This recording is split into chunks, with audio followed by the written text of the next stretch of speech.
ချန်ပီယံလိမှာအက်ကလစီကိုပြိုင်မဲ့တွေဖတ်ငိုကြပြီအားလုံးမင်္ဂလာပါ Daily Double Channel လေးကနေပြန်လည်ကြိုဆိုလိုက်ပါတယ်ကမ္ဘာအကောင်းဆုံးအသင်းရဲ့လို့ကြော်ကြားတဲ့ Real Madrid နဲ့ Barcelona နှစ်သင်းဟာအက်ကလစီကိုပြိုင်မဲ့တွေဖြစ်ကြော်ကြားပါတယ်ဒါပေမဲ့ဒီတစ်ခါတော့ပြိုင်မဲ့နှစ်သင်းလုံးချန်ပီယံလိမှာအခြေအနေမကောင်းမင်းနဲ့ဖတ်ငိုလိုက်ကြရပါတယ် Real Madrid ဟာဒီဘက်မှာဂျာမန်ဘလူးဘိုင်ယန်မြူနစ်ကိုဘာနီပြူးမှာရင်ဆိုင်ခွင့်ရခဲ့ပါတယ် Real ဟာဘိုင်ယန်ကိုအိမ်ခွင်းမှာအသာစီးရထားမှာနောက်တစ်ပတ်ခံသွားမှာပါဒါပေမဲ့ Real တိုက်စစ်ကဂိုးသမားနူဝါကိုမကြော်ဖြတ်နိုင်ဘဲနဲ့လက်မှန်ချခဲ့ရပါတယ်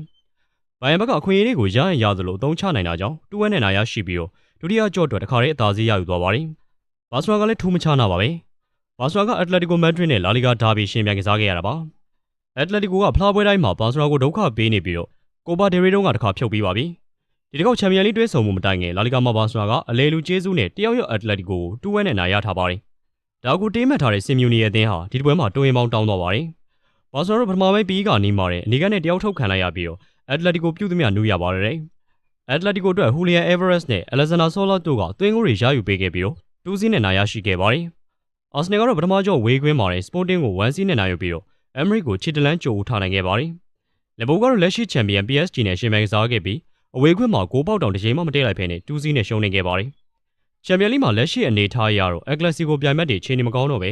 နောက်တစ်ပတ်မှာပြုတ်ကြီးဖြစ်ရဖို့အနည်းဆက်ဆုံးအခြေအနေကိုရောက်ရှိလာနေပါတယ်။ကြည့်ရှုပေးကြတာကျေးဇူးတင်ပါတယ်။